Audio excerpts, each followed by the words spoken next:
Hey everybody, it's me, RunnerEye, and today we're going to be taking a trip down memory lane to the good old days of Drag Race where queens were shouting in each other's faces, wearing the most pedestrian outfits on the runway, and being forced to hold the winner's check after they were eliminated. Drag Race has changed a lot over the years, and there's concepts and ideas that the show once had that they've since abandoned, such as live finales or a proper reunion. And so I thought we could take a look back at past Drag Race seasons and discuss the top 10 things that RuPaul's Drag Race needs to bring back from the earlier seasons. Specifically talking about production decisions, not like bringing back an essence. Like a lot of people will be like, I want them to bring back the essence that the early seasons had, and it's like, that's like so kind of like vague. You know, production cannot, you know, put that, they can't just like buy essence and put it in the new seasons. I'm talking about real life reality things that production can, you know, implement into these new seasons from the old seasons of Drag Race, which were really great. So let's get into the video right now. So first up on the list, we have the most obvious thing that a lot of people want back in the new seasons. We have the live finales. Now, there's been a lot of discourse, okay, on this topic, this topic of the live finales, specifically because RuPaul's Drag Race 18 just finished airing and there was kind of like a crapshoot of a finale. I mean, it was fine. It was a fine finale, but in terms of scope, it was lacking. And why is that? Drag Race finales used to be like a huge deal. It used to be done in a theater, and there used to be like alumni and fans in the crowd, and there was a big red carpet where all the journalists would be, and they would, you know, ask questions to the queens, and there would be pre-show acts where people like Alyssa Edwards would come out and they would do like dance routines, or there would be like Jaden Dior Fierce, she did one, or Bianca would do stand-up and she would like host this entire like pre-show thing before the finale even started. And there was even online promotional stuff called the Countdown to the Crown, where you would see behind the scenes of the finale day, where the queens were interviewed about like random stuff and talked about like the season and their kind of like reaction to different stuff that happened during the season, whatever. But it was a huge event. It was a big production, and it really felt like the whole season was leading up to this point of this big kind of epic finale. However, we are fighting for scraps now because we don't have any of this. Instead of a beautiful, gorgeous, glossy theater, we have the main stage, which is fine, but it's like the entire season happens here, so the finale doesn't feel any bigger than a normal episode. Instead of the audience being filled with alumni and celebrities and fans, it's just extras, which, by the way, who are these people? I would love to get an can I somehow get like put as an extra on one of these? Who are they? Because it's like is this the entire subreddit of r/Drag Race T? Is this what they look? And is there a countdown to the crown? No, there's not. Is there like a red carpet with all the journalists? Not anymore. It's basically just a regular episode of Drag Race, which is so depressing when you think back on what we used to have. It feels like I'm in a relationship with Drag Race where, you know, it starts off really great. We were in the honeymoon phase. We were in like this beautiful theater, and they've started to get a little bit complacent, and now suddenly the effort has started to drop slowly and slowly until I'm left with this little dog turd of a relationship. But do I leave? No, because it's incredibly tough. But the finales have been, like I said, gradually getting worse over time. To my knowledge, they stopped doing the pre-shows after season 9. The Countdown to the Crown was dropped after season 12. I think most likely some element of that was due to COVID. And then they dropped the big theater finales after season 14. And they stopped doing the red carpet press after season 15. And so it's just like, it's slowly been getting worse. Now, we don't know exactly why this is, why the finales have kind of degraded over time. But most likely it's just a mixture of Drag Race trying to save money and also them producing seasons so fast to the point where they don't feel like they can, you know, make a big event out of the finale because they need to get on to the next one. But anyway, bring back biblically accurate Drag Race finales. That is what I'm saying. So second thing on the list of things that Drag Race should bring back is proper Untucked. So as you know, Untucked is the after show where you get to see what the queens are doing during the judges' deliberation. And the show is pretty low budget now. However, at one point in time, Drag Race Untucked was like a completely different show. From seasons 2 through 6, the Drag Race Untucked had like lounges that the queens could be in, such as the Interior Illusions Lounge and the Gold Bar. And in addition to talking about whatever they wanted to talk about that week, they were also given like little mini games to play, and they were shown like special videos from home, and overall they would just have this really cool set to do the show in. Like, it felt like an actual, again, production. But then for season 7, they kind of ditched this entire format, and it just became kind of like a little like slice of life behind the scenes kind of look at what they were talking about, which has its benefits because season 7 Untucked is really good. And I feel like the show's quality generally hasn't changed in the sense that we still get like good moments every now and then, but I just feel like it isn't as visually appealing as it used to be. And I do think that they're trying to make Untucked more interesting with having different like mini rooms in the backstage area that they have now. They did like a selfie thing recently where there's like a little selfie booth, but I don't feel like it's the same as having like 2 distinct different rooms where the queens can kind of like talk crap crap in, because that gave us some great moments, like the whole thing with Willem. Anyway, it makes it feel like an actual show and like an extension of the main show rather than this little like tacked on thing that they do now. But yeah, I would love to see a return to the Interior Illusions Lounge and the Gold Bar instead of just putting them, you know, in this random place backstage. Next up, we have bring back real reunions. Monday at 9 on Logo. A reunion show so urgent, we had to air it an hour earlier. Bam! So from seasons 1 to 3, and then from seasons 9 to 15, excluding season 13 because of COVID, Drag Race did these kind of Real Housewives-esque reunions that were done in like a secluded, kind of more intimate setting. There was no crowd. And it allowed the queens to air any grievances that they had, you know, post-season, like after the season like had aired, if they wanted to kind of like talk about anything or finish like any unsettled beef. And these reunion shows do kind of vary in quality. We had some phenomenal ones like season 2 and season 9, and we also had some not great ones like season like 10 and 11 like aren't great. Even in the bad ones, there's always some really funny moments and some memorable moments from every single one, even the worst ones. Did you take a wig home? One of her wigs made it in my suitcase. Yeah. But in season 16, they decided to do away with this like reunion format, instead opting for a lip sync Lollapalooza as the reunion. But the thing is, it's not even really a reunion. I don't know why they call it a reunion. It's not a reunion. They're not really, I mean, they talk about it maybe a little bit at the beginning of the episode, but not even in the most recent one, season 18, the season hadn't aired before the time that they had already filmed the Lollapalooza. So it's not even really a reunion, or at least not a, you know, quote unquote proper reunion. But the thing is, the Lollapalooza reunions are really fun also, and I do really like them. They're kind of like 3 for 3 on the Lollapalooza reunions. Every single one has hit. So I can understand why they keep doing them, but I also kind of miss a little bit the, you know, sit down and air out the grievances reunion. Because I feel like the season 16 and season 17 cast would have had some really fun reunions. Like imagine Plain Jane and a mandatory meeting at a kind of like sit down reunion. It would have been so good. And because they don't do these reunions anymore, they decided to make a spin-off on the WoW Presents Plus thing. Not sponsored, but if you want to sponsor me, please do. But they have a thing that's recorded at DragCon now called Bring Back My Girls, where they do proper reunions for seasons which didn't get the proper reunions. If that makes sense. But it's not the same, you know, there's a crowd there, so it's a little bit more kind of, you know, played up for the crowd. Also, by the time that DragCon happened, past tense, because it's not, because they don't do them anymore apparently. But by the time that DragCon like happens, the season was so far gone at that point that all the drama had kind of like,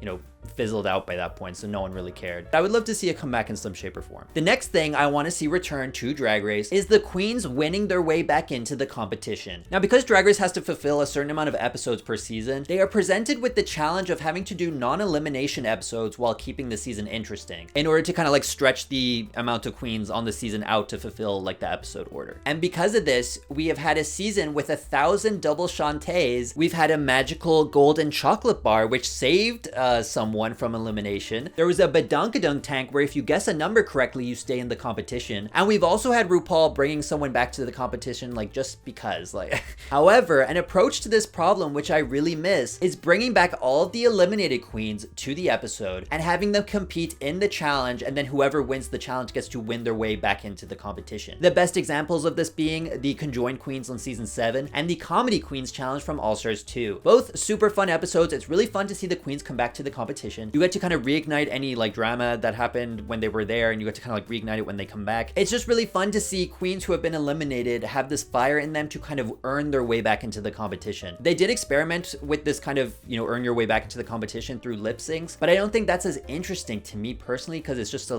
like a lip sync rather than it being like, oh, you have to like actually do the challenge. I just prefer the challenge. I think it's more fun because you win your way back in. You also have a win in your belt as you come back into the competition, so you're not like completely, you know, down in like PPE track record or whatever. People, because some people get annoyed at this idea because they're like, well, you can't come back into the competition if you miss like more than one episode because it's unfair. I don't care. Who are these track record purists? And the PPE people, they follow that ideology like a cult. Who cares? Like, who cares if you missed an episode or two? Should we not have brought back Alyssa or Tatiana just because they missed a couple episodes? It doesn't matter. It's fun. It's fun. What happened to fun? And it makes an entire spectacle of an episode rather than it just being something that's tacked on at the end of an episode. Anyway, I feel like a lot of people are going to disagree with this because a lot of people don't like the idea of someone freaking missing an episode and then coming back. It doesn't matter. It doesn't matter. It makes fun, entertaining television. Trust me, they're gonna do it, okay? I'm saying I have production links, okay? And they're gonna do it, one in the next 2 seasons, and you're gonna love it. Next up, what I wish they would bring back to Drag Race is switching up the Shantae You Stay and Sashay Away order. So on Drag Race, there's a formula for how RuPaul saves a queen after a lip sync, where he says Shantae You Stay first, and then he says Sashay Away to the other person next. So if you hear your name being called first, you know that you're saved. And this leads to queens, when they hear their name being called first, they know that they're safe. So they have like this exasperation of relief, of joy, of euphoria. And I hate that. I don't want my queens to be happy. I want them to be miserable. But I want them to not know, okay? I want them to not know if they're gonna be saved or not just because they heard their name first. And RuPaul did this once on the show. On the first episode of season 4, Elisa Summers and Jiggly Caliente were lip syncing against each other. And after the lip sync, RuPaul said Elisa Summers, and he said her name first. But then he says that like, you're a queen for all seasons, but just not this one, which is like so much worse than just being told sashay away. That's like, but he switched up the order, which I love because it like plays on expectations, it subverts expectations. And it makes it better for the audience because now the audience will not know if someone's name is called first. Are they staying? Are they going home? I don't know. And you don't have to like switch it up every episode, but maybe every couple of eliminations, or maybe even like once every couple of seasons, maybe. You just want to kind of create an example out of somebody, okay? And then that fear will live on for the, next couple of seasons. Next up is a specific challenge which I would love to see return to the show, and it is the lip sync extravaganza eleganza from season 5. And this is a challenge where the cast was made to act out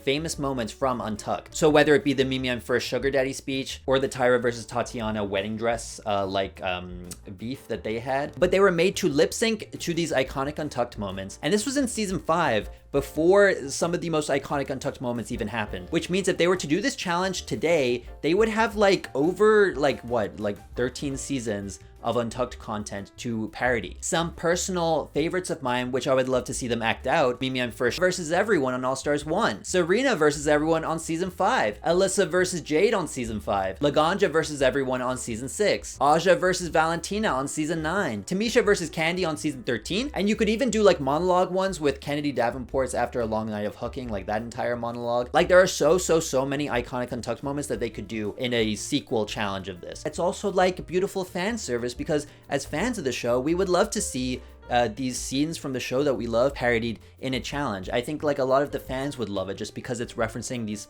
great moments from the show. It kind of breaks the monotony of the same challenges that happen every single season, and it would inject some vitality into the season.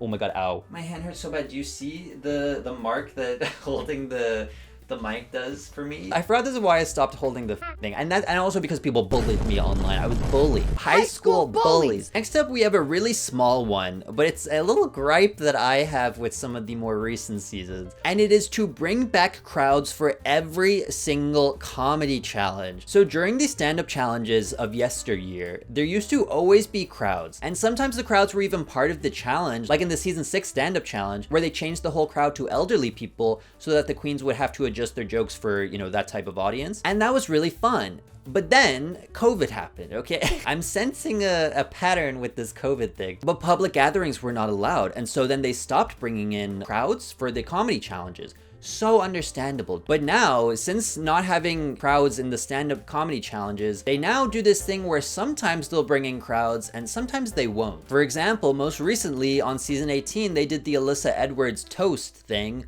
And it was just Alyssa Edwards and the judges in the crowd. Like, that was it. It was just like those 5 people or whatever. Where are the people, like, in the crowd? Like, why is there not a crowd? There's some other times where they'll bring in people for a crowd, but then sometimes they don't. Same with the Villains Roast on season 17. There's no crowd. Why are we not bringing in crowds for the roasts? I feel like it changes the vibe of, like, a comedy stand-up thing when there's no audience there. Please, I would actually be interested because I feel like maybe I'm missing a puzzle piece somewhere, but why is there sometimes crowds? Why is there sometimes no crowds? And also, bring back specific types of crowds, like the season 6 thing where they had to adapt their jokes, or the All-Stars 2 thing where they had alumni in the crowd. I like the idea of there being specific crowds where the queens have to adapt and adjust their jokes to a specific kind of audience. I like that because it adds an extra layer of like complexity to the challenge, and you can't just, pre-prepare a bunch of stuff and then just spit it out on the day. You kind of have to meld it to kind of fit the audience that you're talking to, which I really like. Next up, what I would love to see them bring back are audition tapes from people who didn't get on the show. On season 3, they had like a special where they showed a bunch of audition tapes from people who didn't end up making it on the season. season, but who had really like funny audition tapes. And it's especially fun because a lot of the people whose audition tapes we saw on the season 3 casting thing, a lot of them would eventually make it on in a subsequent season, such as on season 3 being able to see Alaska's audition tape. Yes, my name's Alaska, and that's just like the state. And Katya's. My name is Ekaterina Petrovna Zamochkova. Please just call me Katya. As well as Thorgy's, Nina West, Ms. Kasha Davis, Sasha Bell, Dax exclamation point. A lot of effort goes into those audition tapes, even just like a little like compilation at the beginning of a season being like,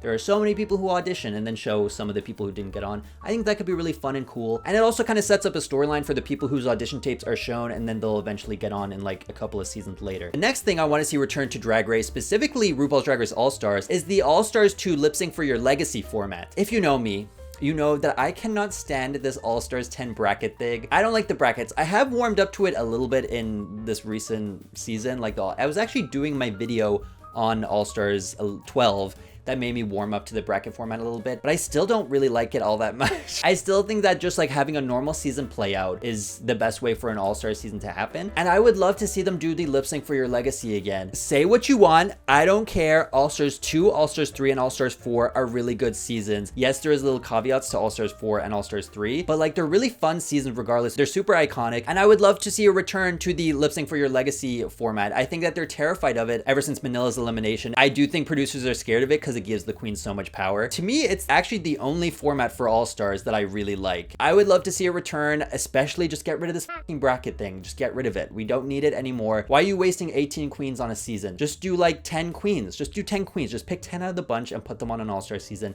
It could be so good. Next up, we have bringing back the iconic finale music video challenge. So on early seasons of Drag Race, the final challenge was almost always marked by having a music video. And then whoever made it through to the finale would get to be kept in the music video, and whoever didn't make it through to the finale got deleted from the video. Now, were these the most interesting challenges? Not really. Like, yes, they had a lot of filler. A lot of like the Tic Tac lunch stuff is filler also, but we still have all that filler today, so it doesn't really matter. But I did feel like this challenge of the music video, it felt like, again, it was a big production because RuPaul was on set, the queens were acting and doing stuff with RuPaul, and it really felt like a big deal. It felt like the final hurdle to get into the finale. Because nowadays, the final challenge before the finale is so random. Like this most recent season, we had a improv, like, newsreader challenge. It was like a news presenting challenge as the final challenge before the finale. It just doesn't feel like as big of a deal as like featuring in RuPaul's music video. And so I would love to see a music video, again, featuring RuPaul, having RuPaul act and do stuff with the queens on the last, you know, big challenge. I would love to see something like that return. We did have a little bit of a return to it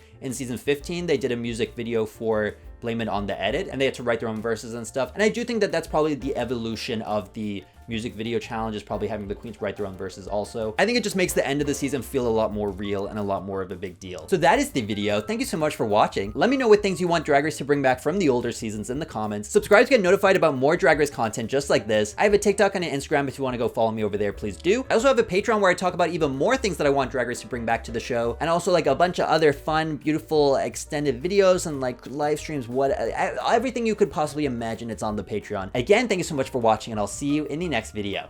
Goodbye.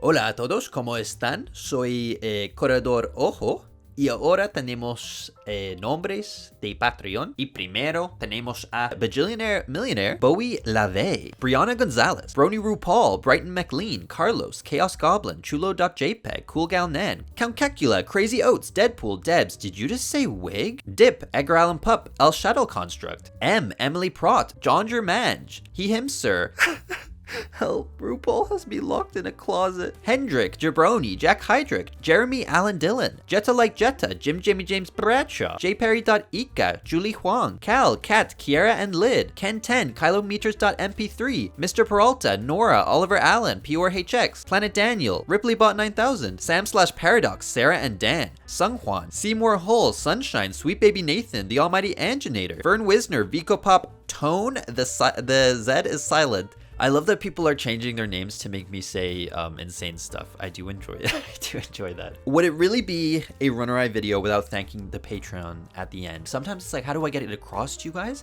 How much I appreciate it? But I literally could not be making these videos the way that I do without you guys. You keep me alive. And like for you, that might be like a who cares about paying rent? But for me, like that matters a lot. So I appreciate it. So I'm wishing you, as always, the best day of your entire freaking life.